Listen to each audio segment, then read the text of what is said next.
minute. 580 Sports Talk is live and direct on a Tuesday.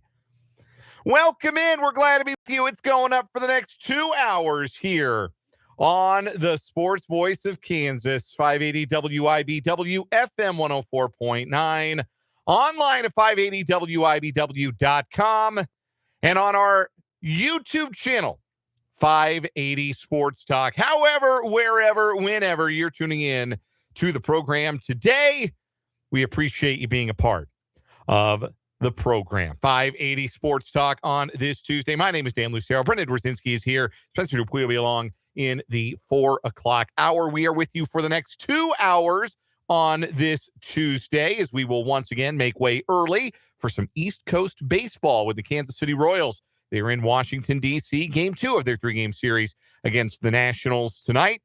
5 o'clock pregame, 5:45, the scheduled first pitch time at Nationals Park as the Royals try to bounce back from a dismal 7-3 loss last night. To do so, they will send Michael Wacha to the mound against former Royal great, I would even say, Foster Griffin, who's having a terrific year out of nowhere after a couple of years pitching out in the Far East, back in the major leagues. And the former Royal is having a renaissance year with the Nationals, 7-2 with a 3.46 ERA. Another left-hander facing the Royals starting lineup.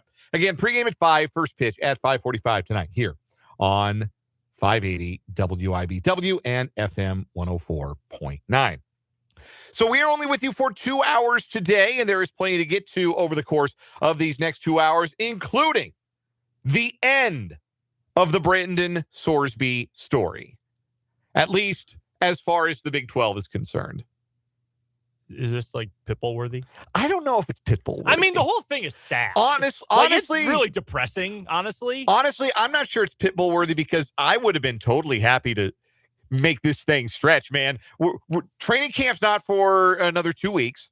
No, another 6 weeks. They don't start till the end of July. So we've got some time before training camp, and the Royals stink. I was really kind of hoping we get some free content and more war of words. Maybe Gene Taylor could cuss some more to some different reporters. I was really kind of hoping we could make this thing stretch a little bit, but alas. I will say this. You know why they were really on the clock to either guarantee he was playing or guarantee that the Big 12 was going to drop the hammer? Because you know what starts in 21 days? Big 12 Media Days. Yep. And you know who didn't want that to be the only story in Arlington? The Big 12. That's fact. Frisco, wherever it's going to be this year. Yeah, it's back at the Star. Back at the Star. Yeah, back at the Star, and yours truly will be there. We will once again be offering some live coverage and interviews from throughout the 2-day extravaganza that is Big 12 Football Media Days coming up next month. Stay tuned to 580 Sports Talk for details. Certified hobnobber Dan Lucero. Yeah, I'm going to be doing some hobbing and some hobnobbing. Almost walked into that one. I saw it coming, and I spun off of it like Barry Sanders in his prime. Anyway. It's so, like, I know this is very much like an inside baseball media guy thing, but it's fun for us and for you this year that you're going to be there. Like, you see our friends in the media sphere, people that you've heard of, people who cover other teams who we know were our first meeting, people from Fox, from ESPN, the players, the coaches. And I've always thought it's one of the coolest things we get to do for the show because, like, when are you guys otherwise going to hear from Jason Benetti or whoever else, Brock Heward? I don't know if he's doing games anymore, but, like, you're never going to hear from those guys otherwise. We get incredible access to them and, talk to Avery and whoever the KU guys will be that go down. I mean, it's such a blast. It's so much fun. And I'm like, when I saw the schedule that came out, what was it, yesterday or last week? I thought, oh my gosh, it's close. College football is about to be here, which again, probably resonated with everybody at Texas Tech and throughout West Texas in general. Oh no, this is already the biggest story. And now we're going to have to send people who have to answer questions in front of all the media in 3 weeks. Uh-oh. Yeah, I don't think it's ideal for anybody involved, or would have been ideal for that to have still been lingering over the top of the conference as Big 12 Media Days approach. But it's all done. When I got the notification from Pete Thamel, I saw Pete Thamel's face pop up on the ESPN notification on my phone last night, right before we started the bedtime process for my son. I said, I bet that's a big development in the Sorsby case. And indeed it was. It's over. The appeal will be dropped. Brendan Sorsby will enter the NFL's supplemental draft and accept his ineligibility ruling from the NCAA. And Texas Tech will move on without their $5 million quarterback. It is very funny, the one little epilogue to this, that to enter the supplemental draft, he had to drop the case. Yeah. Like, he had to, as you put it perfectly, had to drop it and accept that he is ineligible. So all of that thrown out the window so he can be a supplemental 7th-round pick. So we're going to talk about that, obviously. Who wins, who loses, mostly who loses from this whole sordid episode that has really taken up a lot of the oxygen in the college football space for the last really 4 months or so. And we'll talk about what the Big 12 looks like now. Is Tech still the favorite with Will Hammond under center? Or is the door a little bit more wide open in America's most wide open conference? We'll get to all of that here on the show today. We'll talk a little Chiefs football as well. Very briefly get into our countdown to Chiefs kickoff because they do not have a number 90 of note, but a very important question for debate that we'll get to when we get to our countdown for Chiefs kickoff. Also, we'll talk some Royals baseball. We're not really going to talk about the game last night. There's not much to say. The Royals had a lead, and then Mitch Spence faced a big league lineup for the 3rd time through, and that went how it was always going to go. The Royals losing to the Nationals last night, 7-3. Their miserable season continues, and the focus now, very clearly, is on the future for the Royals. But this is not a scenario where you are going to see the Royals tear everything down to the studs. In fact, I will argue that there is a core in place that you can build a winning team around. But what is that core, and how do you build around it? And those are questions probably a little above my pay grade. Some of you might argue they should be above J.J. Piccolo's pay grade. Maybe somebody else should be making those decisions for the long term for the Royals. But we'll talk about that, how the Royals evaluate their core, how long that core is stuck together, and are any of those guys pitchers? Because the answer to that might be no. We'll get into that a little bit later on in the program. We've got a guest today, Michael Swain of Fog.net, will join us at the bottom of the 4 o'clock hour for Jayhawk Weekly. We'll talk about the latest news from football recruiting, maybe from the basketball transfer portal. There's a player out there KU has some interest in who is bidding for an extra year of eligibility, who would certainly help what is a murky picture at the 5, let's say. So we'll get into that with Michael Swain coming up. Again, he will join us at the bottom of the 4 o'clock hour for Jayhawk Weekly. Murky? Are you not throwing all your weight behind a 5-man with an injury history who's not currently healthy, who flamed out at 2 high majors and has only played well at a mid-major? You're not throwing all your weight behind that? Well, there's him. And like, we can't forget B-Ball Paul. We can't forget the 3 minutes in the NCAA tournament where Paul and Bia looked like a revelation. It's true. No, he did. That was best center play since prime Udoka. It's unbelievable. That's mean to David McCormick. David McCormick should have been Final Four most outstanding player, but that's neither here nor there. Neither here nor there. Anyway, we'll get to that with Michael Swain. We've also got around to What Is Wrong With You coming up on the program as well. You are, as always, invited and encouraged to be a part of the conversation. We want to hear from you. 785-272-9429 is the number. That's 785-272-9429. You can also interact with us in the live chat on our YouTube stream. We are streaming live on YouTube, 580 Sports Talk. We continue to have some back-end issues with our streaming provider, so we are once again bare bones. No graphics on the screen. Only me on the camera. Again, I'm the hot one. It shouldn't be that big a deal. Brendan is across the way. He's here. Spencer will be across the way. You'll hear them. You just won't see them. But our disembodied voice. It's disembodied voices is what you've got on the YouTube stream. But this is good though. We can reflect the attention back on the audio medium. Yes. All the times we said, "Oh, this What Is Wrong With You story is great." But it's great because of this picture, which you can't see. We're back to those days. That's great. Yes, exactly. No visual aids. We got to do this back. We got to take it back to the old school. And really, we wouldn't do it at all if it wasn't for all of you great YouTube viewers and live chatters who have grown the 580 Sports Talk community. So this is for you guys, keeping the ship afloat as best as we can. And we appreciate you guys being on the ship with us. I see Mark in the chat today, Mark H in the chat. Christopher is in, Vance is in, Paul as well. Good to see you guys. Look forward to hearing from more of you on the live chat on our YouTube channel, 580 Sports Talk, where we are now 17 subscribers shy of 1,000. I truly never would have thought we'd be at that point when I was making 17-minute video essays about why the Big 12 and the American should merge back in 2021. You can find it. I had graphics. I had everything. But I think we were only at like 400 subscribers when I thought doing immaculate grids live on YouTube was a good idea.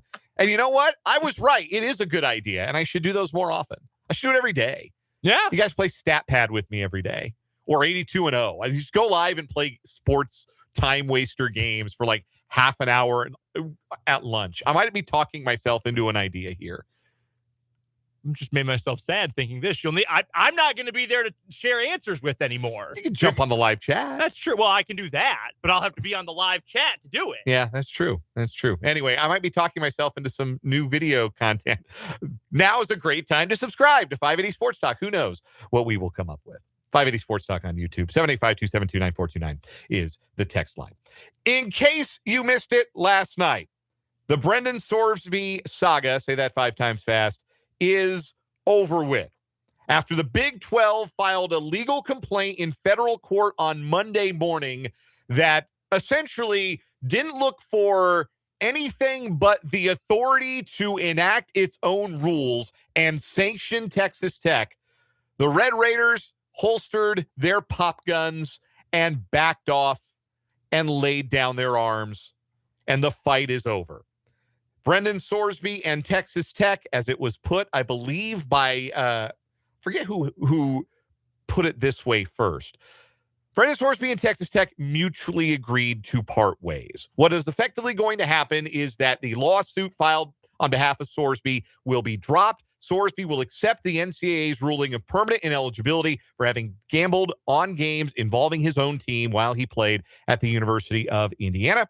And he will then be able to declare for the NFL's supplemental draft, which you can only do if you are ineligible to play in the NCAA. So he will accept his ineligibility. He will file for inclusion in the NFL supplemental draft, which a date has not been set for yet.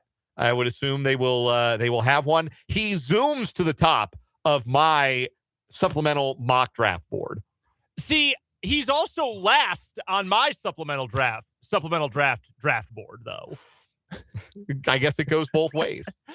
What is it? 2019 was the last one. I think that's right. Yeah, the safety who the Cardinals took, I think, was the last one. Josh Gordon was a supplemental draft pick. There have been a few significant Trell ones. Pryor, I believe. Yep.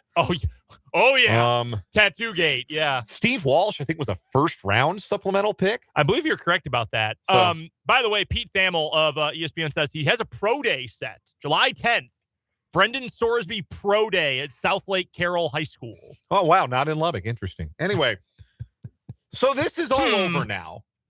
Texas Tech will move forward without the man they were willing to pay $5 million to play quarterback and believed he would be the player to take them to the next level. No doubt, Texas Tech, defending Big 12 champions, leveled up, proved they were a class above the rest of the conference last year, but then got to the playoff and didn't score a single point. They believed that Sorsby could be the guy to take them to an even higher level. He will never play it down for them. They will move forward with the presumed backup, Will Hammond, who is recovering from a torn ACL suffered last season, as the presumptive starter. Whether or not he is ready for week 1 is still up in the air, but the smart money says, ironically, that Will Hammond will start the majority of games at quarterback for Texas Tech. Didn't realize until the last week or two how many gambling idioms and references we use It's a lot of them. Slang terms. Yeah. Oh, yeah.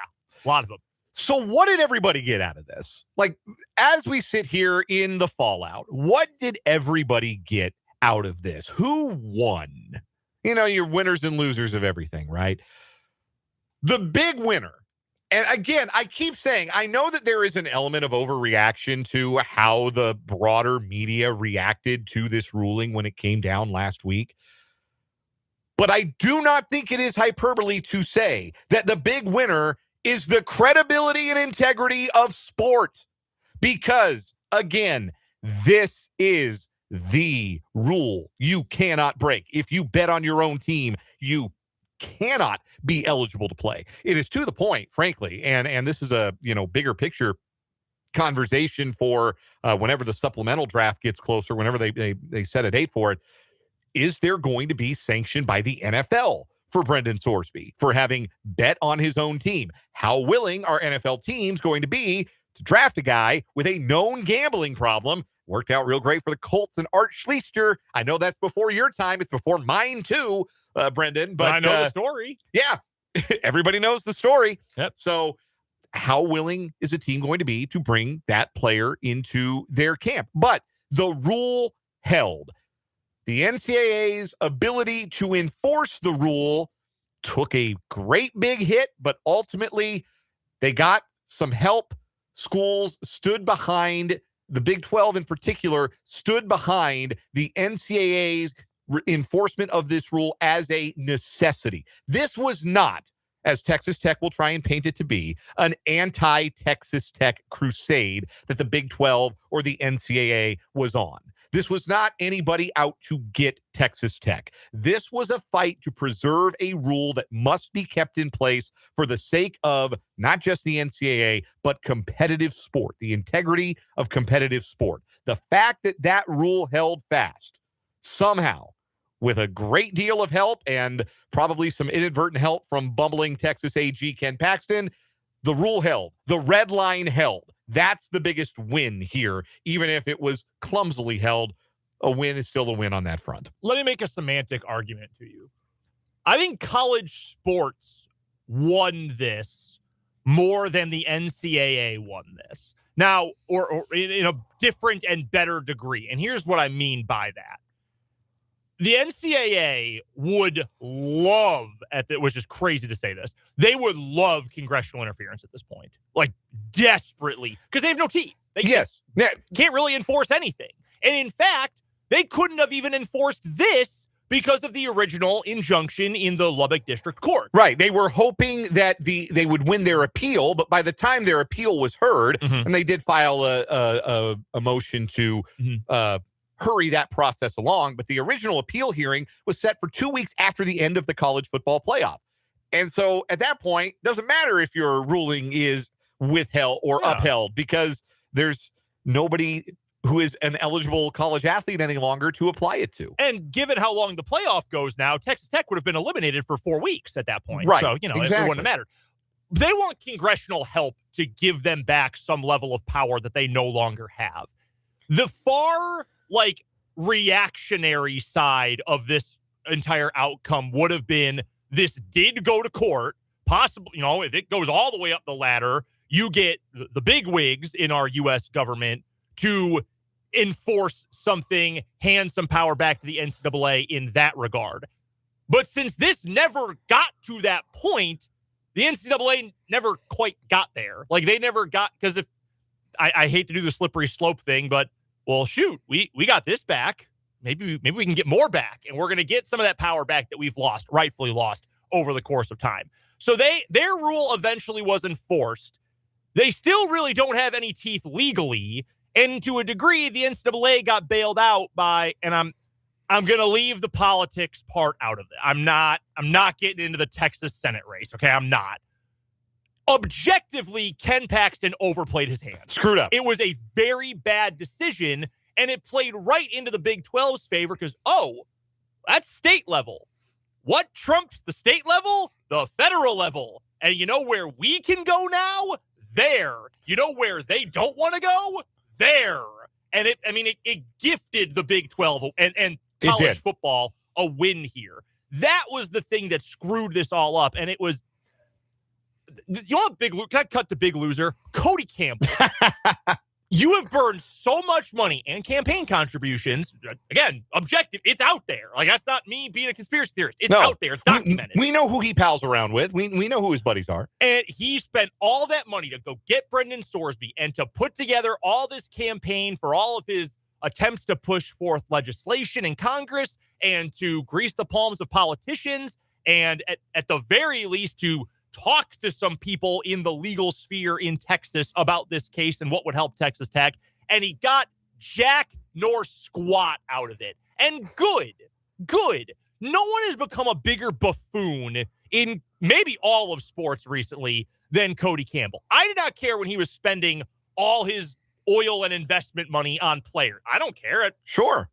So what? Like, I don't care. That's the game. I think we Get all your own billionaire if you don't like it. I think we had all kind of broadly agreed that it was a good thing that there was someone in the Big 12 who was trying to punch at that kind of weight. Right. In football in particular. Brett Yormark said it himself. His conference needed somebody to separate in football. Yep. And last year, Texas Tech said, that's going to be us. And look, I am in agreement with Brett Yormark. I am in agreement broadly that the Big 12, for the sake of their national stature as a football conference, needs a football program to win big and then to go to the college football playoff and win big. Not go to the college football playoff and fail to score a point against an ACC team. Go and win big. Go beat the Big 12. Go beat the SEC where and when the lights are shining the brightest. But then it became win at all costs. Then it became, we're just poor little old Texas Tech, and we're not doing anything wrong here. We're acting with integrity throughout this entire process. Yep. They burned that particular capital, and Cody Campbell found out that he could write a lot of big checks, but he didn't have enough ass to cash this one. Nope. All hat and no cattle in this case for Cody Campbell, to use a terminology that I'm sure as a Texan he's plenty familiar with. We talked about Will Hammond on yesterday's show.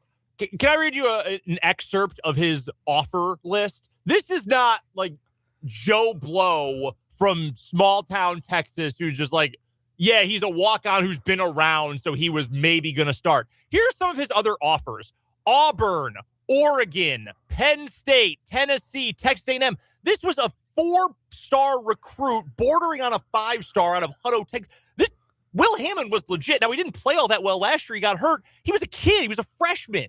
Like, this is a good prospect, maybe one with a higher ceiling than Sorsby in the first place. Again, the stat we've loved to share the last 2 weeks, 1-14 career record in the month of November. I don't know about you, Dan, but when I think about college football, which months are the most important? I think about November. Yes. Rivalry games, season on the line, conference titles on the line, and this dude has sucked in those moments. The lights have consistently been too bright for him. He was 11 of 33 through the air against Utah last year. Against Nebraska in a September game, he had under 70 passing yards. And everybody watched that game because it was week 1 primetime. Yeah, week 0, yeah. Like, you nearly burned the whole thing down for a guy. Not the guy, a guy. And that is what is just so insane about, and why to me, like, Texas Tech as a university is going to have to wear this one. Like, you guys went to the mat, came up with nothing. You are no better. No, you know what? You might be better off because now Hammond's your quarterback once he gets healthy. Well, he wasn't going to play 2 weeks anyway. Neither was Sorsby. It just is such a ridiculous thing. And it all comes down to one big booster, who also happens to be the head of their board of regents, said, well, I cut him this check. I want to get my money's worth. And now he's not going to. And I find that more than anything hilarious. One last thought I have before we go to a break here, and it's about Brendan Sorsby, because I think there are a lot of bad actors here.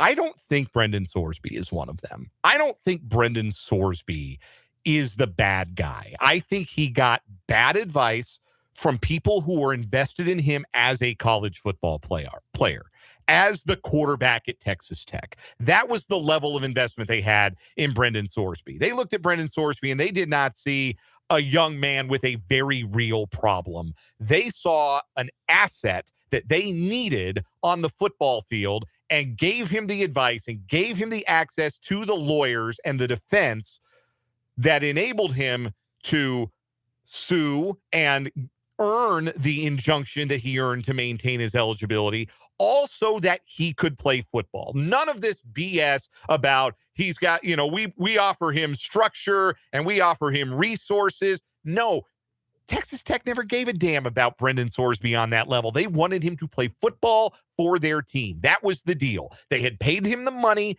He was gonna play football for them, and that's what they wanted to do. So I don't think Brendan Sorsby is the bad guy. I think he has a very real problem that he is going to be fighting for the rest of his life. Anybody who is an addict or knows anyone who is, that is not something you go to rehab for 35 days and you come out and it's fixed. It's done. You don't go to the shop and get it patched and it's over. You fight that every single day forever. And Sorsby loses here because he lost his chance to play his final year of college football, maybe win a big conference championship, maybe win some playoff games, maybe play his way into the first round of the NFL draft, the real one.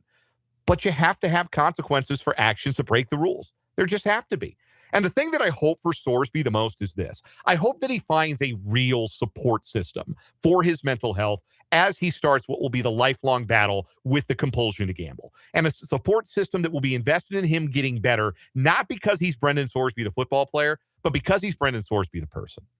We'll take a timeout. We'll come back. We'll get your reaction. 785-272-9429 is the text line number. Also the live chat on YouTube at 580 Sports Talk. Get your reaction to this. We'll talk a little bit more about what it means for the Big 12 at large moving forward coming up on 580 Sports Talk.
.334 on 580 Sports Talk. Dan and Brendan with you. Some listener reaction to the end of the Brendan Sorsby saga. The Bard, Christopher on YouTube with a strong entry today.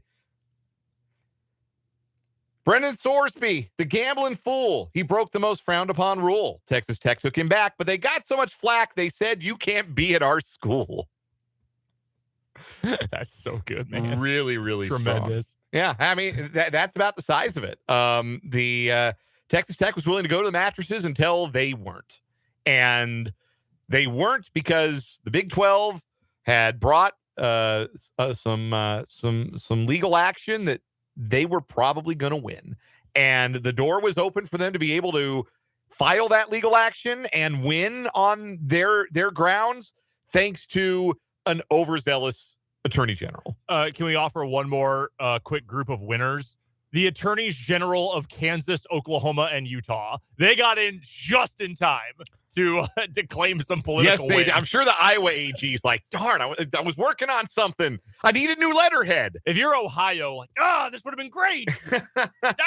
Yeah, all kinds of states could have gotten involved in this. Florida's out there thinking, damn, we could have been part of that. Could have gotten in the mix. Now the guy, like I said, when Ken Paxton, the AG of Texas, first put out his letter, if I'm running against him for Senate, I'm going to all the Baylor, TCU, and Houston fans like, see what this guy was trying to do? Get behind Texas Tech? He's trying to sell you guys out for Cody Campbell? Yeah. Who nobody likes. The Big 12 as a league, as an institution, the Big 12 conference. I feel like they come out of this as a mostly united front.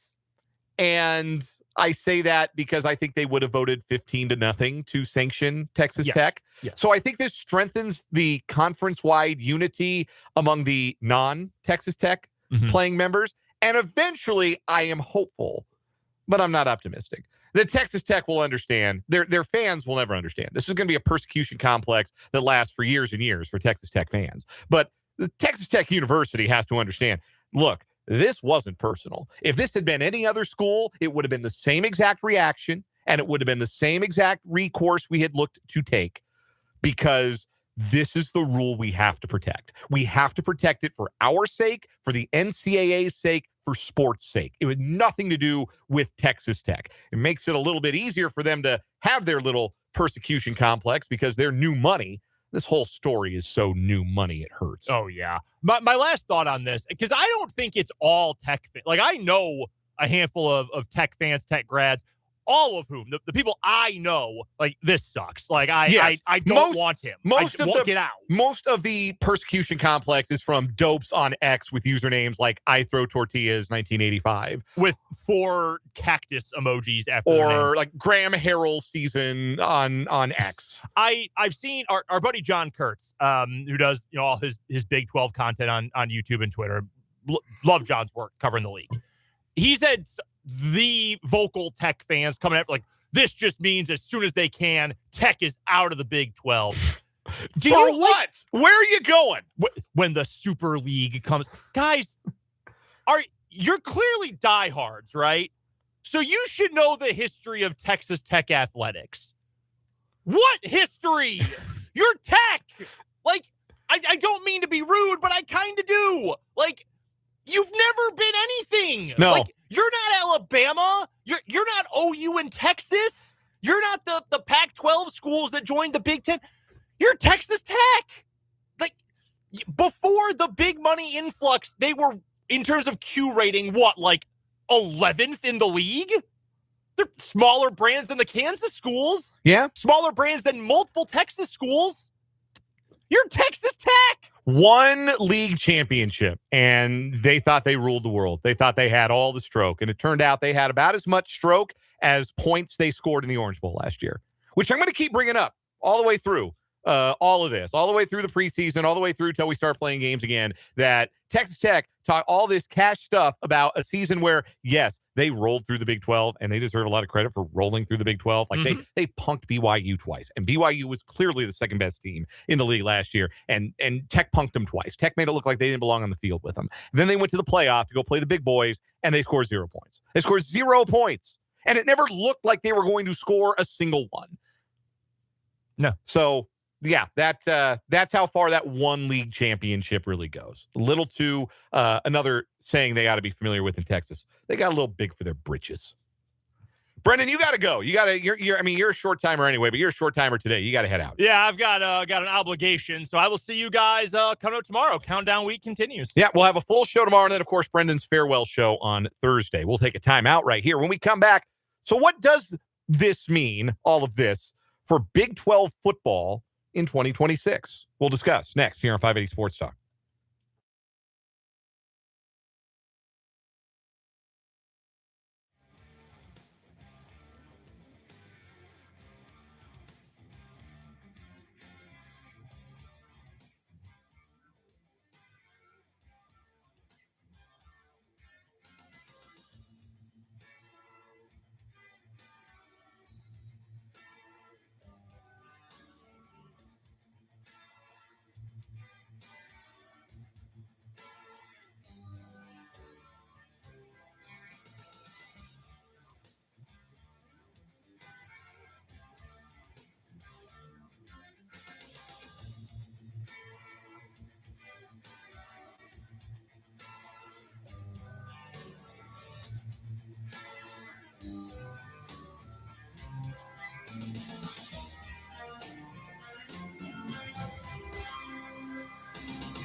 It's 3:42 on 580 Sports Talk. Dan Lucero with you. Spencer Dupuis will join in the 4 o'clock hour. We're off at 5 today for Royals baseball, so the 4 o'clock hour will be our last. We'll talk a little Royals. We'll have Michael Swain from Fog.net on for Jayhawk Weekly. What is wrong with you? All still to come. So Brendan Sorsby is not going to play for the Texas Tech Red Raiders in 2026. And I think you could have a real difference of opinion when it came to where you ranked Sorsby among the Big 12 quarterbacks. I think there's this school of thought, and it may honestly have been the school of thought created by all of this dialogue and buzz around Sorsby and how important Texas Tech treated his ability to play for them this season. A school of thought that Sorsby was the best quarterback in the Big 12. But if you watched the league last year, you'd know that wasn't true. And this is not to say that Sorsby couldn't have taken some steps forward, maybe being in a bit more of a modern offense, playing behind a better offensive line, maybe some better pass catchers at Texas Tech. I don't know. He had some pretty good pass catchers at Cincinnati last year. Jeff Caldwell's in Chiefs camp. Joe Royer, their tight end, got drafted. It wasn't like he was out there throwing to bums, playing with bums. That team got out to a red-hot start. And when it was good for Sorsby, it was really good. When it was bad, it looked like 11 for 33 passing against Utah. So, I'm not sitting here and telling you that Brendan Sorsby was not a good player. Did I think he was the best quarterback in the Big 12? No, I did not. I think I like Devin Dampier at Utah better. I like Bear Bachmeier at BYU better going into his sophomore year. Drew Mestemaker at Oklahoma State. That dude is going to light it up.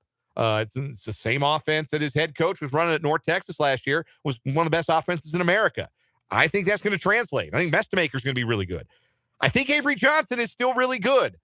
I know, controversy, but I think with a capable and competent offensive coaching staff, which I do not believe Kansas State had last year, with old Matt Wells calling the plays, and with a little bit more freedom to just be himself, I think Avery Johnson will re-enter the upper echelon of Big 12 quarterbacks. And that's 4 guys, without thinking too hard about it, that I'm comfortable saying I would rather have than Brendan Sorsby. Very comfortable saying that. So, even with all of that, Texas Tech was the favorite, the prohibitive favorite, to win the Big 12 conference with Sorsby at quarterback. Bill Connolly reran the numbers at ESPN.com today, removing Sorsby from the equation and replacing him in the prognostications with Will Hammond, who we talked about.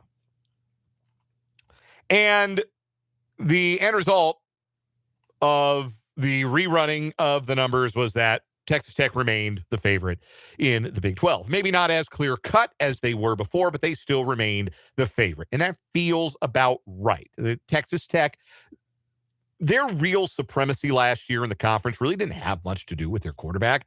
I was never really sold on Baron Morton. He had his moments, but I was never really sold on him. In fact, you guys who listen to the show regularly maybe remember last year after the Utah game where Morton got hurt and Hammond came in and played well. I said Tech should give the job to Hammond right there. And then Morton came back. Hammond had to play against Arizona State, was terrible. And that was Tech's one league loss. So, peaks and valleys for Hammond to be sure. But I think he's good enough because the supremacy of Texas Tech in the league was best expressed in the trenches. Texas Tech had built offensive and particularly defensive lines that were better than everybody else's. And they've probably done that again this year. That's going to be their edge again, is that they're going to be better up front. And they're going to have more talent spread out on the roster because they're spending more money than anybody else.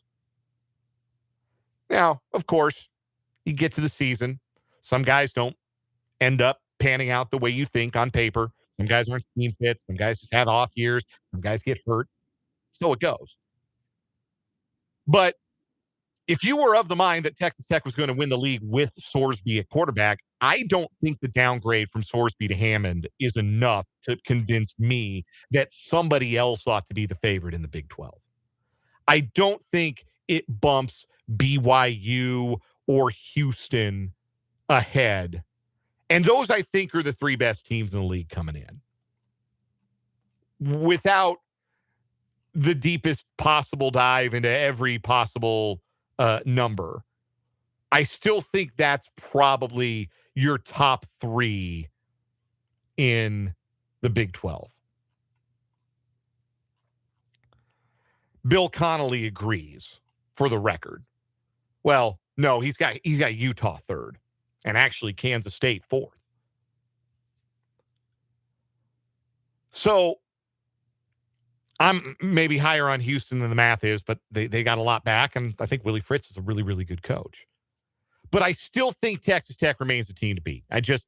They're really good, and they were so much better than the rest of the league where it really mattered last year. Like, they won the league with Baron Morton. Where was Baron Morton on your list of Big 12 quarterbacks last year? Was he the best quarterback in that league? No, not even close. Was he a top 5 quarterback in the league? I wouldn't have put him in the top 5. Like, on performance for last year, from last year, Leavitt was hurt, but like, Sorsby outplayed Morton for most of the year. That's the thought process behind going and getting him, obviously. But like, Rocco Becht was better. Wegman, I think you could argue Connor Wegman at Houston was about equivalent. Noah Fafita from Arizona. I forgot him originally. I forgot Noah Fafita's back. It feels like he's been there for 10 years. Noah Fafita's a lot better than Brendan Sorsby. He's shorter than me, but that's okay. I know for a fact he's shorter than me. I saw him on the concourse at the Star last year at Media Days. He was in cleats. He was shorter than me. And I'm not real tall, for those who aren't aware. I'm not real tall. So, Texas Tech's supremacy in the Big 12 last year, and I think the thing that will put them over the top in the Big 12 this year doesn't really have anything to do with them being that much better at quarterback than anybody else. Which, again, was why this whole thing and why Texas Tech was willing to go to the mattresses for Brendan Sorsby, for like the 5th or 6th best quarterback in the Big 12, potentially, made it so bizarre. Because, again, this was never about the welfare of Brendan Sorsby. Never, not once. It was never about doing what was right by Brendan Sorsby, the person. It was always about, well, you know, we got to look out for his mental health. We got to be able to provide him the resources that he needs in his journey, his mental health journey. And I don't mean to trivialize, because that's very real. It's a very real concern for him wherever he goes next in life, whether he goes on to be a longtime NFL quarterback or never plays a down of football ever again. But it was always the caveat of, we're very concerned about all of these things, and we at Texas Tech can offer him these things, but only if he can also play football. And they were willing to do that and taint their reputation and ruin some relationships across their conference and across the larger college sports world. In case you missed it yesterday, Michigan canceled a scheduled volleyball game with Texas Tech. Another school not only just saying, hey, don't schedule those guys, but this Michigan saying, oh, we scheduled them in something. Yeah, not anymore. Not anymore, we're not. Go find somebody else to play. Go find somebody else to beat up on. Go play Lubbock Christian. So they were willing to do all of that, nuke their reputation, burn some bridges, and take a machete to the most important red line. You can't do that rule in all of sports, professional or college. All for a guy whose absence doesn't even necessarily change them being the favorites in the Big 12 conference. It's how you act when you got new money. We'll take a break. We'll come back. When we return, we'll wrap up this 3 o'clock hour with our countdown to Chiefs kickoff. We're 90 days away. We'll talk about it next on 580 Sports Talk.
354 on 580 Sports Talk.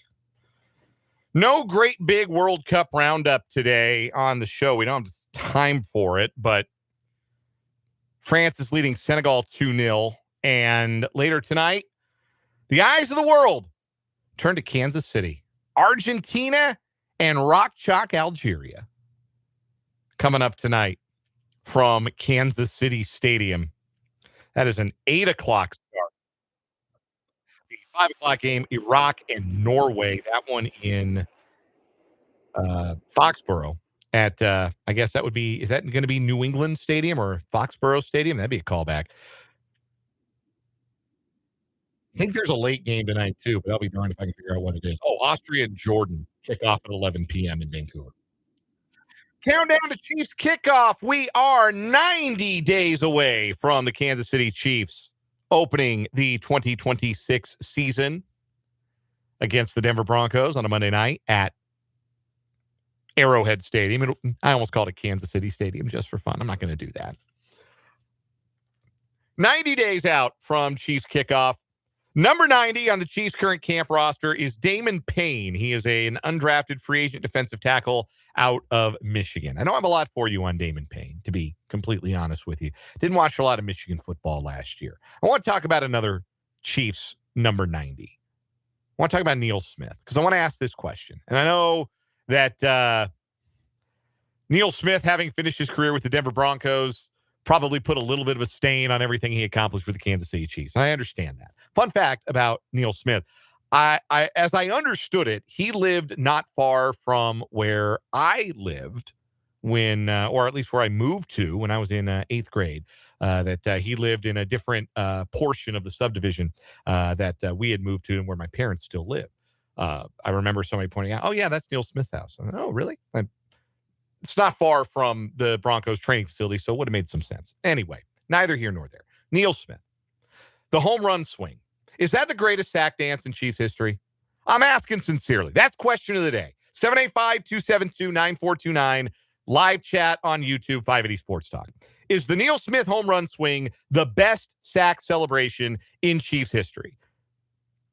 Not a lot of like the modern guys have like a signature sack dance. Kind of a lost art if you really think about it.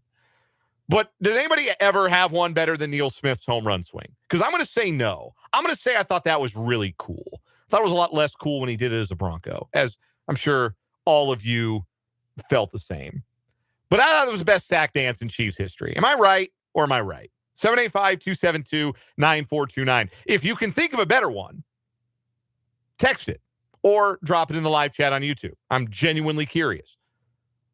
Some of you go a lot further back with the Chiefs than me and can maybe confirm one way or another whether or not that was indeed the best sack dance in team history. Christopher says, when you're right, you're right. So I'll take that. But your thoughts are welcome as well. 785-272-9429. We got one more hour to spend together today. We're off early at 5 for Royals baseball. Coming up at the 4 o'clock hour. So who is the Royals core anyway? In other words, who should be untouchable at the trade deadline? Plus, Jayhawk Weekly with Michael Swain. And what is wrong with you? Coming up on the final hour of 580 Sports Talk.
Let's get it. Hour number 2 of 580 Sports Talk. It's our final hour with you on this Tuesday here on the Sports Voice of Kansas, 580 WIBW, FM 104.9, online at 580WIBW.com, and streaming live on YouTube, 580 Sports Talk.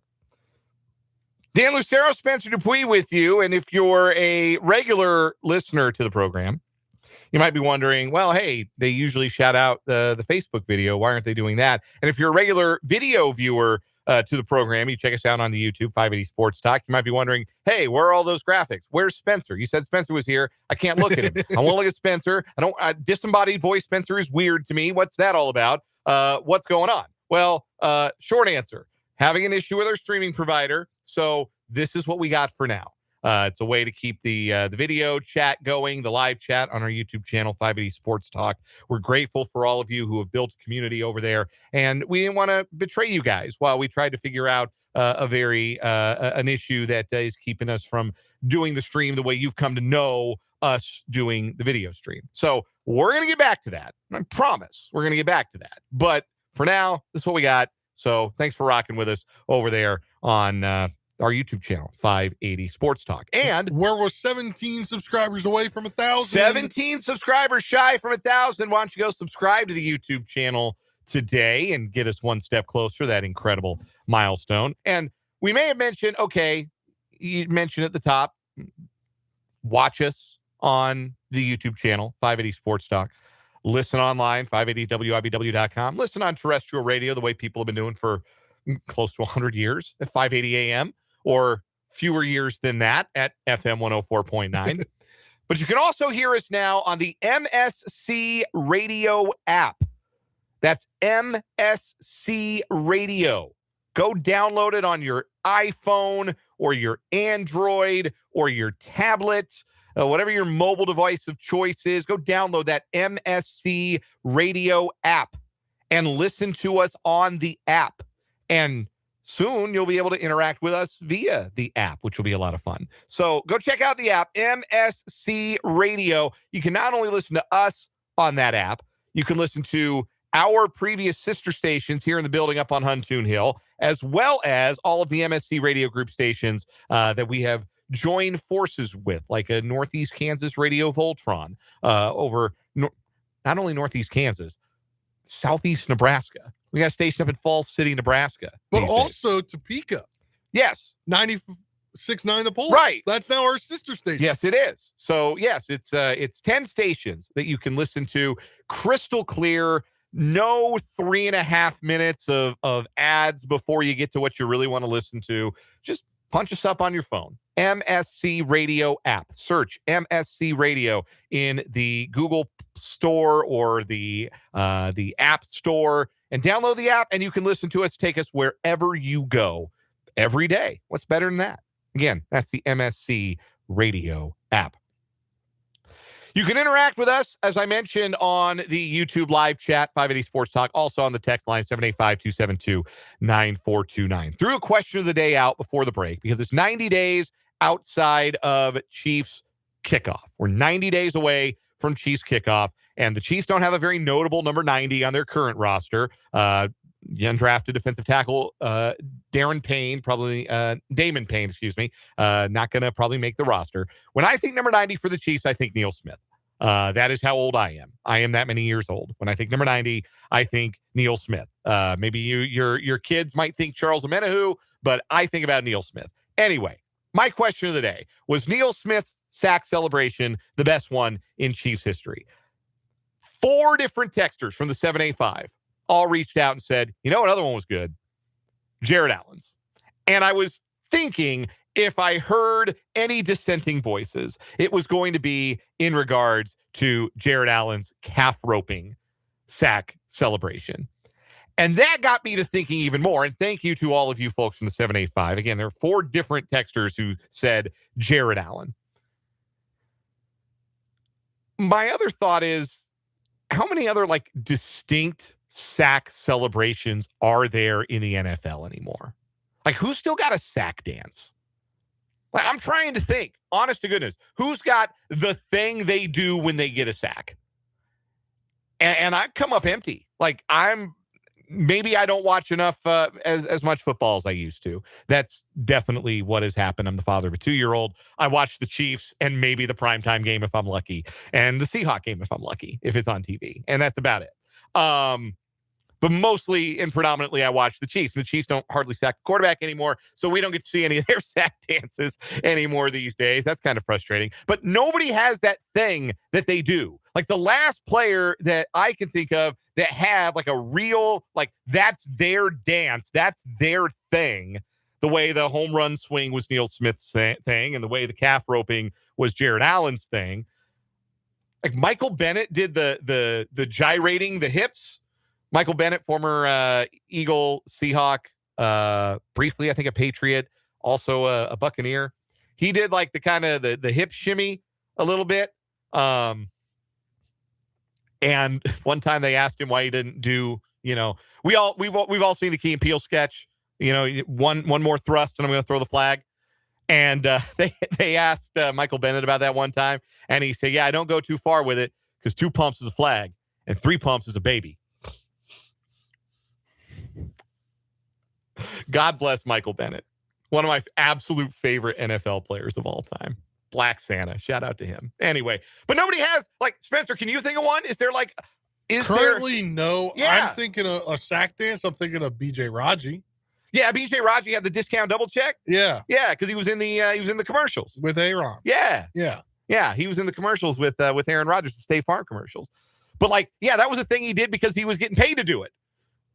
You just don't have, I guess, that kind of originality anymore. And I think too, a lot of players, they try to get creative, and then it gets a little too creative, and then what was it? Did 2019 or 2020 or 2021 the NFL banned celebration and made anything? They cracked down on it. Anything that you did was excessive celebration if it was near another player. Right. So when you get up and you get a sack, you're pretty close to the quarterback. So I would assume a lot of guys that sacked the quarterback were like, no, I'm not going to mess with that because I'm probably going to get a penalty, in which is unjust. But then we're going to have to deal with, I just got a sack that was lost yardage. Just kidding. That sack went away.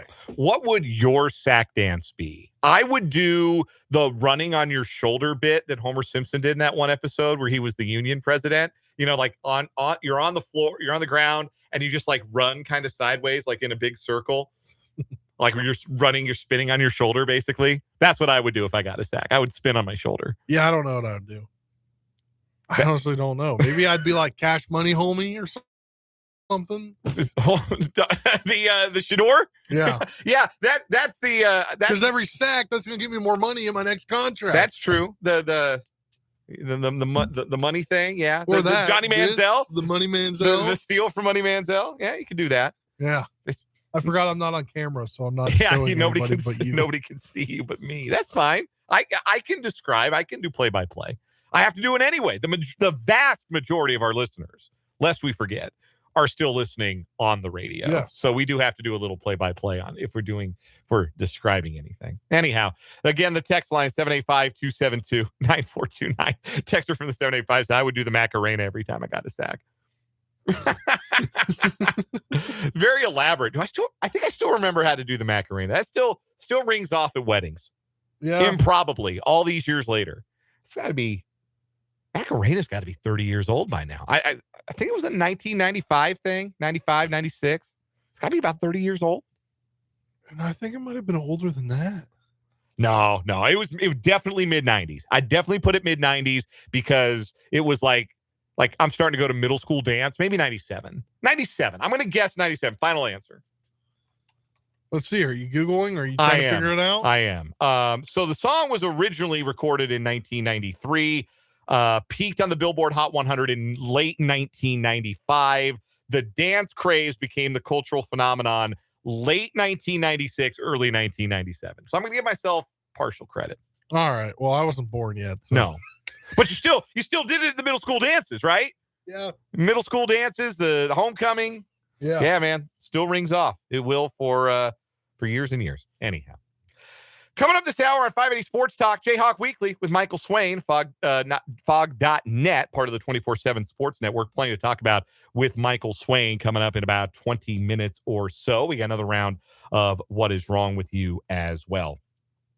Again, we are off early for Royals baseball tonight. The Royals and Nationals, game 2 of 3 in Washington, D.C., as the Royals and Nationals met last night. Washington coming away with a 7-3 victory. Tonight, Michael Wacha will try to right the ship on the mound for the Royals. He's had 2 rough starts in a row. He'll try to get right tonight. Foster Griffin, former first-round pick of the Royals, who is experiencing a career renaissance in Washington after a couple of years overseas. I think was he in Korea? Was he in the Korean League? He was in Korea or Japan. It was one of the two where he was pitching overseas. He's come back and been a really nice surprise for the surprising Nationals, who are 38-35 on the year. Griffin, a left-hander, Wacha, a right-hander. Because Griffin's a lefty, you've got the Japan. Thank you. Do you have the team? The Giants of Yomiuri Giants. Yeah. Yomiuri Giants. Yes. The lefty, the lineup versus lefties for the Royals tonight. Lane Thomas leads off in right field. Bobby Witt Jr. at short. Jack Caglione in there against lefties because there ain't no other choice. He is going to bat third. Michael Garcia at third, batting cleanup. Then Starling Marte DHing. Salvador Perez batting sixth. Nick Lofton batting seventh at second base tonight. Tyler Tolbert's in left field batting eighth. Cameron Meisner batting ninth, a left-handed bat in center field.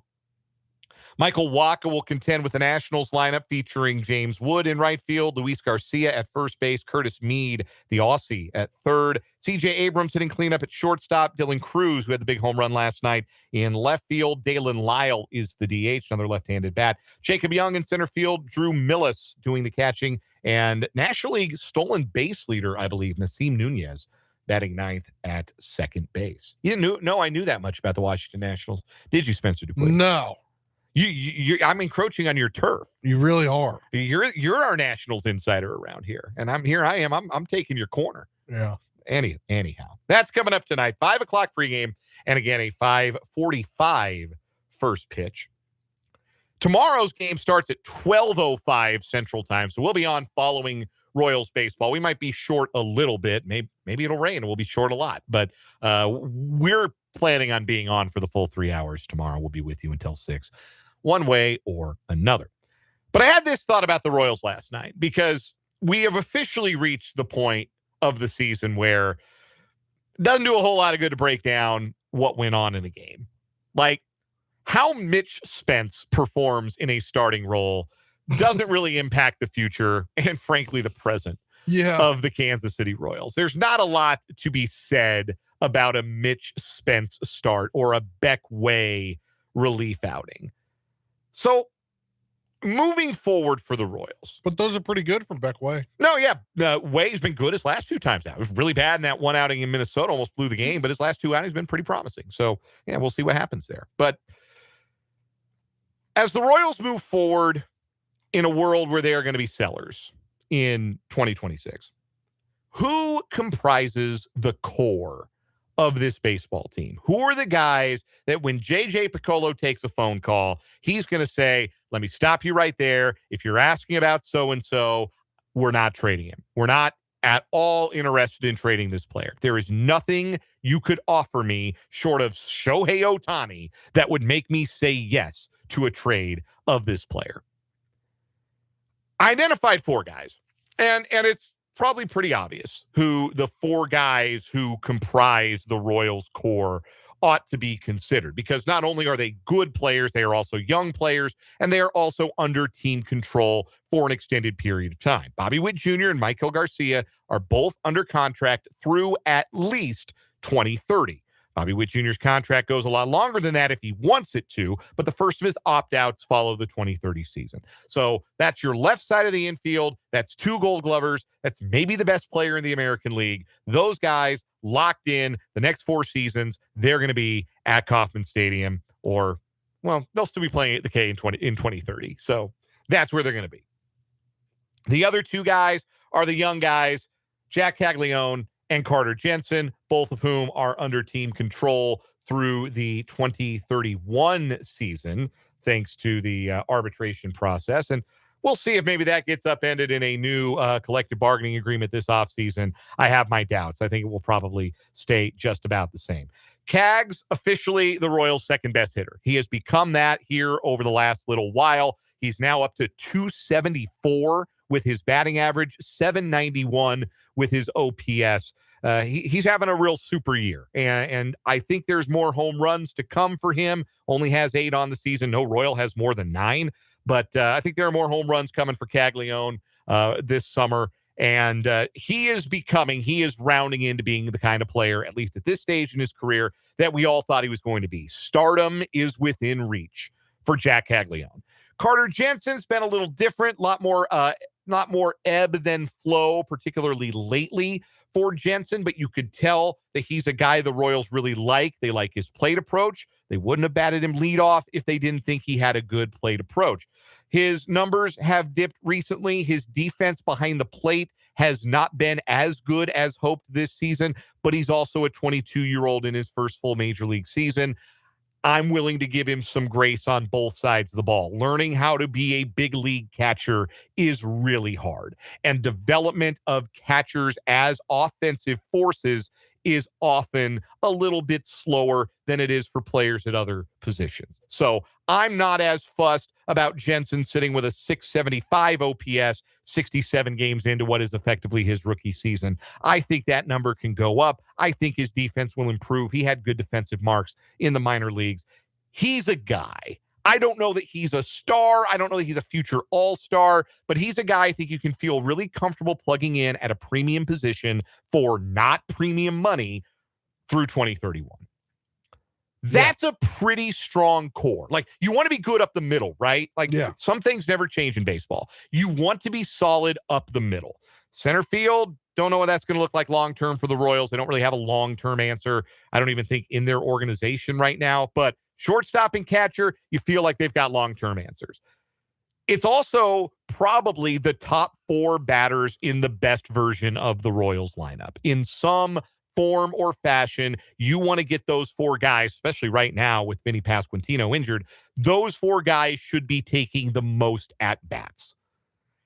And they aren't super expensive. These aren't guys who are in their late primes. These are guys either a few years away from their prime, or in the case of Witt and Garcia, probably just entering their real prime years. And again, we're not just talking about, oh yeah, you got 4 real nice players there. Like, you're talking about a perennial MVP candidate in Bobby Witt Jr. anchoring this core of players. You can work with this. This is not a core that you look at and say, yeah, this isn't really strong enough. Like, I still got some big questions about this, or we've got a limited amount of time to work with these guys and to win with them. So, we're going to, cast our lot trying to make a run here in 2026 or go all in for 2027. You don't have to do those things. But you have, as you have to look at it if you're the Royals, you got 4 years to win with these guys. And that doesn't mean you punt 2027. That just means you focus your resources on making sure your roster from 2027 to 2030 is as good as it can possibly be.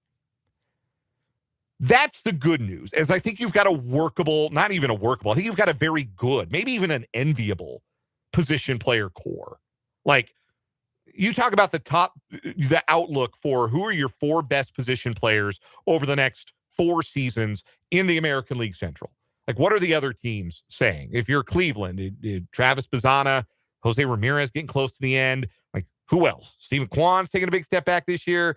Angel Martinez, do you really like him that much? I don't know about the position player core in Cleveland. In Detroit, Kevin McGonigal, Max Clark's on the way. Riley Green is definitely a solid player. Maybe not a perennial all-star, but a solid player. They've got a nice position player group. The White Sox, you got Colson Montgomery, you got Murakami, but he's only under contract through next year. So he going to be gone in 2027 unless the White Sox do something they've never done and paid somebody big bucks. Yeah, that's not happening. No, they've never done that. Still, the most money they have ever spent on a free agent in the history of the franchise is Andrew Benintendi. That's what we're talking about with the White Sox. Yeah. And until they change that, that's who they are. But they've got Colson Montgomery. Braden Montgomery just came up. They're excited about him. Miguel Vargas is a nice player. I still would take Kansas City's core over what Chicago has as a core. Minnesota, they're still identifying who their next core is going to be. Byron Buxton going to age out. Luke Keeschel, is he that good?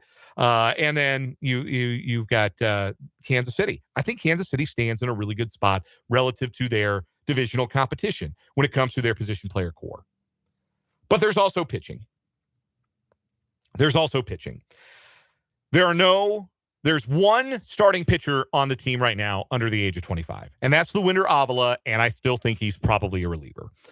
Noah Cameron is 26. He's under team control through 2031. I like Noah Cameron. He's made some strides. The arms to get excited about on the farm are all at least 2 years out. And I mean 2028 big league impact for David Shields, Kendry Churio, maybe sooner for Justin Lamkin because he's a little more advanced. He's in AA. The rest of those guys are A-ball. Michael Lombardi's having a really promising start to his pro career on the mound. And again, you can be really excited about some minor league pitchers, but there's no such thing as a pitching prospect at the end of the day. There's no sure things there. But, like, I like that group. Then get them all to the major leagues. There's some real upside there. But you're also talking about, like, this is going to be 2028 till you can get those guys to the major leagues. Stephen Kolek is under team control through 2030. I think he's a serviceable back-end guy. Cole Reagans is under team control through 2028. If they could ever get him back on the mound, because he's so good when he's healthy. Unfortunately, the story of his last now 2 seasons is he ain't healthy. So if you're the Royals, are any of your pitchers untouchable? The one school of thought is, well, gosh, if we trade Seth Lugo or if we trade Michael Wacha, those guys aren't, aces, but they're dependable, mid-rotation, take the ball every 5 days. As the Royals proved in 2024, you can go a long way with a rotation full of guys like that. But if you trade them, then who's going to fill that role for you in 2027? These guys you've already paid, you already know, they already like being in Kansas City. You could trade them now. You could get some decent value for them. But then who's going to make all those starts in 2027? When I think the attention for the Royals is at least going to be more competitive than they've been this year. That's the real fine line. But I'll be honest, if I'm JJ Piccolo, I'll take a call on anybody on my roster who's a pitcher. You want Noah Cameron? Make me an offer. Yeah. You want Seth Lugo? You want Chris Bubich when he comes off the IL? Hopefully soon, but no timetable. I'd take a call on Reagans. I would. I'd take a call on every single one of those guys and try and start putting together more organizational depth, because that's the other part of this. When it comes to supplementing your core pieces, there's just not that much at the high minors right now. The guys to get excited about are all at high A or just regular old A ball, like Blake Mitchell, Josh Hammond. So the Royals have a wave coming but it's still a couple of years out. They need to do something about that if they are going to return to competitiveness. But identifying the core of this team, not too difficult. And that's good news in the sense that you're starting from a place where you have an MVP as the fulcrum of your organization. You look like you're going to be strong up the middle. You look like you got the top of your batting order pretty well set. That's a good place to start from, but there's a lot of work to do, as watching the Royals would make very abundantly clear. We'll take a break. We'll come back with What Is Wrong With You next here on 580 Sports Talk.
It is What Is Wrong With You time on 580 Sports Talk. We've got two new stories competing today. Our winner from yesterday, blame it on my friend Jack, the gentleman who got sentenced to 9 years in prison after he drank an entire handle of Jack Daniels at his birthday party, started firing a gun in his house.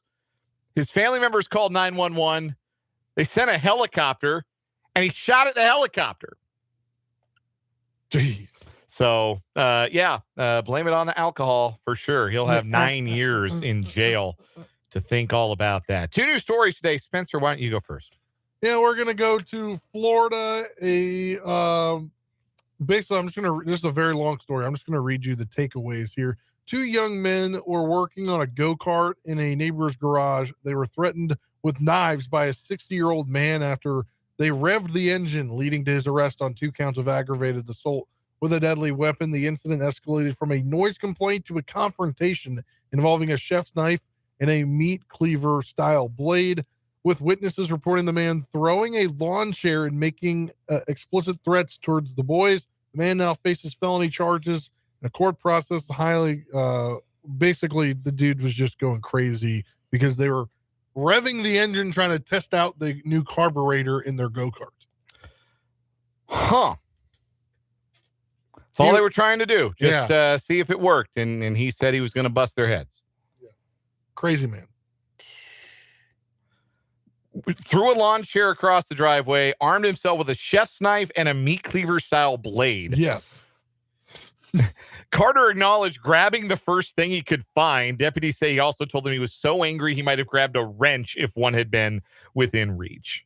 What? I don't understand what makes you so angry. Like it's not like this was like 11 p.m. or something.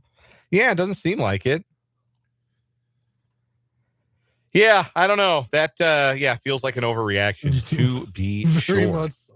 For my story today, we go to Amarillo, Texas, where 42-year-old David Ritchie, the pastor of Redeemer Christian Church since 2011, he's going to need some redemption because he's being charged with solicitation of prostitution. He was arrested in a prostitution sting, one of 8 men arrested during an undercover operation conducted over the weekend. His bio has been removed from the church's website. He had been the speaker during the service on June 7th. ABC 7 News in Texas reached out to the church for comment whether he was fired. We have not yet heard back. He was also a former instructor of religion at West Texas A&M. I think that's what WT is referring to in Amarillo.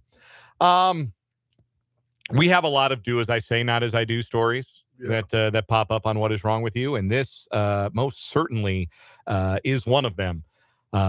Can't get caught up in a prostitution sting if you're a man of God. Not a great look. No, it really is not. And forgiveness certainly big part of his religion, and he's gonna have to do a lot of praying to make sure that he receives his. I'm gonna go with your story today, though, as the winner. The man, this is like a get off my lawn kind of thing, but not even. Like, he's just there's revving the engine, and like not revving the engine to just like rev the engine to be, because sometimes, right, like I've been trying to put my kid to bed, and then somebody's like speeding down the nearby major street on their motorcycle at like 8:00 at night, like, oh, you're real cool, bud. Like, that's one thing. But no, these kids are like clearly working on something. Yeah. And we say kids. Were they kids? Do we know they were kids? Do we know they were minors? It sounds like they make it sound like they were minors. Young men. It says teens. Okay. In the little website. Yeah. So they're revving the engine, and he went out. He also demanded one of the boys to get out of the neighborhood. So he didn't want them all to leave. Just one. I don't mean to ascribe any motivations to somebody I do not know, but I do wonder if maybe there was something a little bit more deep-seated that he had against these young men, perhaps, that had nothing to do with a go-kart. That's going to win today. Does that beat Blame It on My Friend Jack? No, I don't think so. Oh, he shot at a police helicopter. Yeah. Yeah, man. That's all you got to say on that one. That one continues on as our winner on What Is Wrong With You. When we come back, Jayhawk Weekly with Michael Swain of Fog.net.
We are joined on the Playing Place Wine and Spirits hotline by Michael Swain of Fog.net, part of the 24/7 Sports Network. For Jayhawk Weekly, we do it every week at this time on Tuesdays. Michael, again, covers the Jayhawks for Fog.net, part of the 24/7 Sports Network. And if you're a VIP subscriber, you get access to all of Michael's outstanding coverage of the Jayhawks. And Michael, busy football recruiting weekend that we're going to get to in a little bit. But checking out Fog.net today, it seems like Kansas might not be done in the basketball transfer portal. What can you tell us about maybe some late movement on another addition to the KU front court? Yeah, this is something that KU did a lot of their work early, and actually pretty quickly compared to last year. Where this time last year, right, this was about the time that Cole Rosario and Paul Mbia were getting ready to commit to KU. So, a little faster this year, but KU's still been looking for maybe one more player. And with Christian Reeves having the labrum injury, Paul Mbia needing to develop, right, and taking a big step forward this offseason, he's someone that really does have to improve. Looking at another center, Malik Ewan is someone from Arkansas who KU had interest in 12 months ago when Flory Badunga was in the transfer portal. KU kicked tires on Ewan. He was coming from Florida State at the time. Obviously, Flory returns. Ewan goes to Arkansas, and technically, he's out of eligibility. But he has applied for a waiver to try and get an extra year back. And my understanding is that basically the crux of the waiver is he had a season of JUCO ball. But because he was not a senior 2 years ago, he did not qualify for the Diego Pavia blanket waiver that someone like Melvin Council got. So just because of the timing of when he was a senior in the JUCO year meant that he would be a guy who played 4 years of college in 4 seasons, when I think you're seeing a lot more people get kind of that extra year to play a fifth. So that's where the waiver comes from. KU's interested. They've been talking to the league for a while. So we'll see how that plays out, right? It's the NCAA. So even if you and I might think, or I don't know what you think, but even if there is a way that you can argue that he should get the waiver, who knows what the NCAA is going to do. So I think it's one of those where KU's interested. If he gets the waiver, I think there's a good chance he probably ends up at KU. But again, got to see how this plays out. What's the timeline on finding out whether or not he would get a waiver, or is there a timeline at this point? Because we know how fast or not the NCAA sometimes moves on these things.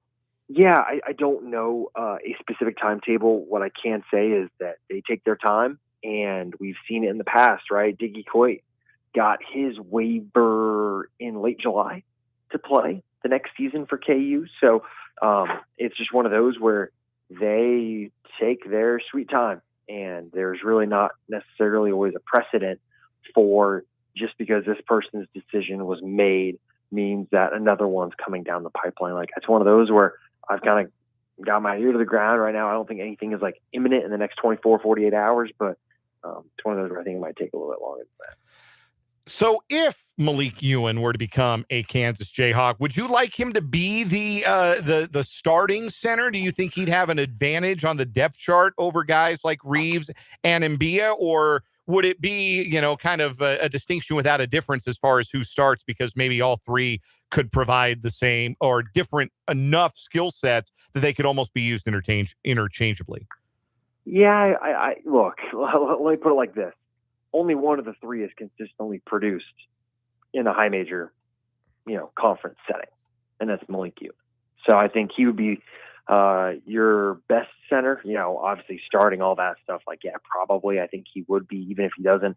I think he probably plays the most minutes of any center on the roster, right? You go back to his season at Florida State 2 years ago, averaged over, I think it was around 14 points per game. Last year, Arkansas averaged around 9 points per game while playing on a good Arkansas team. So, look, he's got proven high major production in some good basketball conferences. You can look at Paul Mbia, you can look at Christian Reeves. Neither of those players has that. So I just think you add it all up, and I think Malik would probably be the best center on the roster. Michael Swain of Fog.net, part of the 24/7 Sports Network, joining us here for Jayhawk Weekly on 580 Sports Talk. He joins us every Tuesday at this time on the program. Let's pivot to football recruiting. There have been some hits on the trail for Lance Leipold and his staff recently. One of them, linebacker Jamarcus Hudson, a 3-star linebacker at a position of need. KU was really trying to find some impact at the position in the class of 2027. What kind of impact did they find in Jamarcus Hudson? Yeah, I think a really good prospect. Look, he's someone that, down in Texas, just shows really good athleticism. And that's something I think that the linebacker room for KU that they've just sorely missed, I think, having consistently is just athletes and guys that can move well. And just you look at Hudson's tape and it's really, really good. And then you can factor in, some of the extra stuff, right? Okay, what do KU or what does like DK McDonald do with the linebackers? Well, you got to be able to blitz off the edge. Well, Hudson does that on his high school tape. You got to be able to drop into coverage, right? That's something where I think Bengali Kamara specifically really struggled last year, was in coverage. And Hudson does that. He's got some really good clips of some PBUs, interceptions, right? He just checks a lot of boxes. And so I think you look at that recruitment as one that, KU offered in January. He had, a top group that had, Texas Tech, Kentucky, but really it was kind of a KU, Houston, Purdue battle. And KU's able to get him on board. So I think it's a really nice addition. He's someone that played in the All-American Bowl that was on NBC last year. Now that juniors are able to play in that. So he's someone that, has been on the radar, 89 grade from 24/7 Sports. So tied for the highest in KU's class. So top to bottom, I think it's just a really good addition that checks a lot of boxes at a position of need. Another get for KU on the recruiting trail from the weekend that they were very excited about with Jay Williams, the 3-star receiver that they have added. And he's a guy who has some really impressive size at the wide receiver spot. How important was that particular element to the coaching staff, trying to get a big body into the wide receiver room? Yeah, I think you can look at some of the high school additions KU's had at wide receiver, and it's not necessarily been consistently really big players, right? I think over the last 2-3 cycles, they've taken a lot of your kind of 5'9" to 6 foot, 6'1" wide receivers. And then you look at this class and you get someone like Malik Brown from Texas, 6'3", like you said, Jay Williams, verified 6'5". You're adding a little bit more just legit size. And even, you add in like a Tyra Parker from last cycle. So KU's trying to add a little bit more of that. I think that's something that maybe coaches have looked and identified as a lacking trait. You had Jaden Nickens obviously depart the program, who was 6'3". So you need more size. And look, I think, Jay Williams is someone that is an interesting story. So he was on campus for the big official visit weekend 2 weekends ago. Basically, KU went into the weekend thinking, hey, we're going to have one spot. Whoever commits first takes it. Tavares Powell commits first. I think that was Friday night. Then Saturday, I think Malik Brown said he wanted to commit, and KU's like, okay, well, we'll take one more. And I think at the time, maybe KU thought that, hey, Jay Williams were full. But the coaches kind of went back to the drawing board, kind of evaluated what Jay Williams could bring, and they decided to take him if he wanted to get on board, and he did. So I think it's one of those where KU showed some flexibility. The recruiting board went 2 spots over what they were expecting, but I think you can look across the board in the wide receiver class. Good blend of size and speed. I think those are the 2 things that KU looked at and said, yeah, we really need to start adding some more of that consistently, where maybe recently there's been a lot more shiftiness, right? You can look at Tate Nagy, Jackson Cook, guys who a little bit more short area quickness, Bryson Hayes, and adding some more guys with maybe a little bit more size and long speed. One player who is no longer a member of the class of 2027 at Kansas is Nazir Pitchford, the 3-star cornerback who had previously committed, backed out of that commitment, now is committed to North Carolina. And we know that KU's stance in the past has been, if you're committed to us, you're committed to us. If you're taking other visits, we're not going to consider you committed to us, and we're going to move on. So once Pitchford announced another visit, did that grease the wheels for KU to maybe start looking elsewhere and feel like that was the spot they were going to need to fill? Yeah, so, and you laid it out perfectly. Like, this is something that is communicated, right?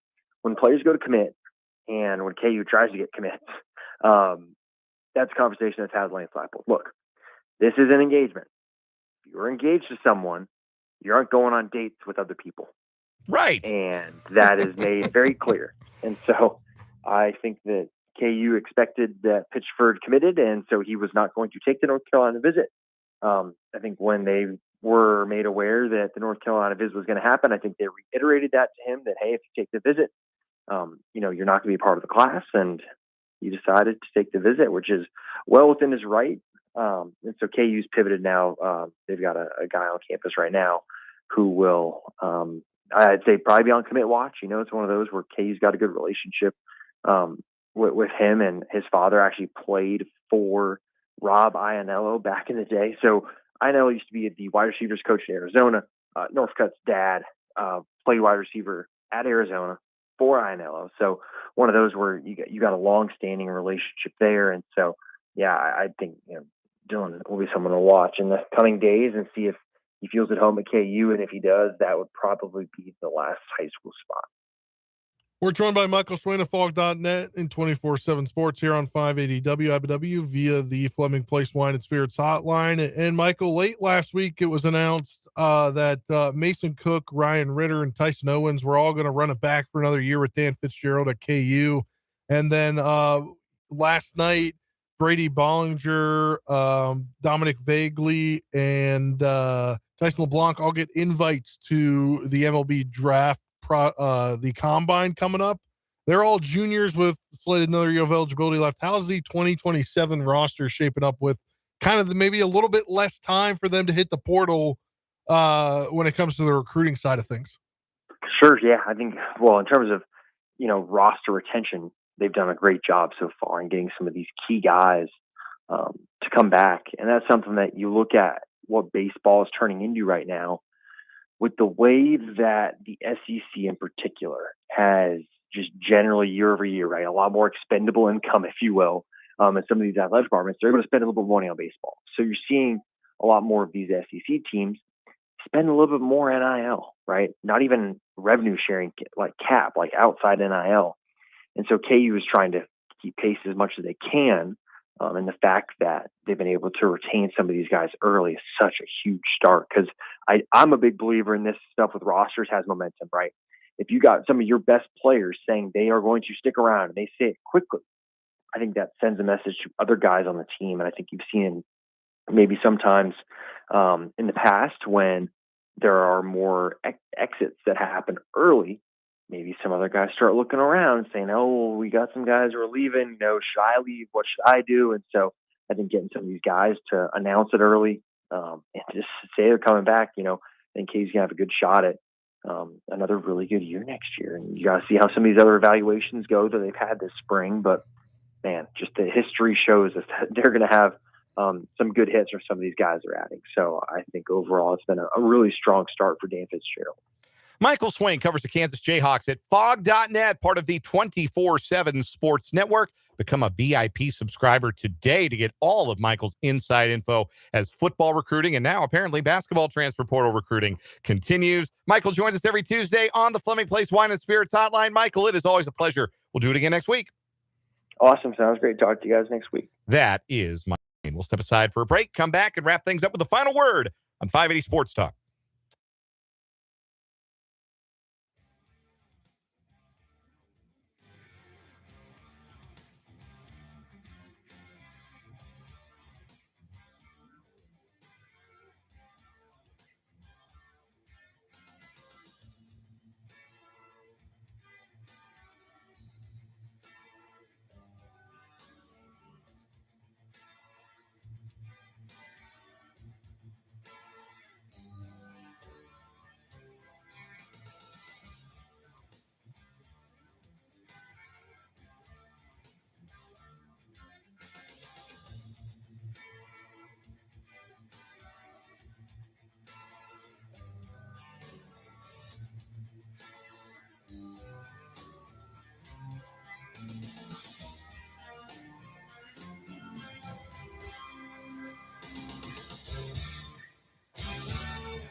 Let's wrap up this edition of 580 Sports Talk with a final word, Spencer Dupuis.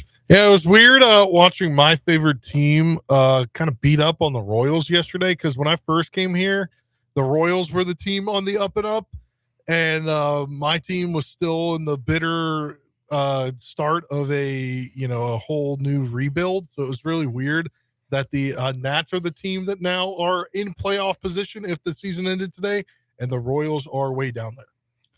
Final word for me today on 580 Sports Talk is I am sincere in my hope that Brendan Sorsby receives the help he needs, the support he needs, and the love he needs as he recovers from gambling addiction. It is very obvious he had a real gambling problem, a real compulsion to gamble. You don't go 35 days of rehab.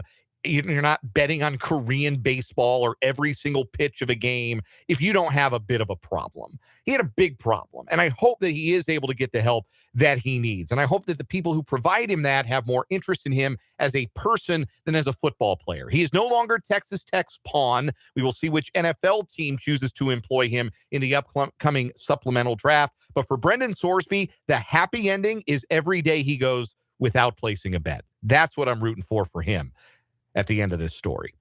Royals baseball's next. We're back tomorrow following Royals baseball until 6. For Brendan and Spencer, I'm Dan. This was 580 Sports Talk. Good night.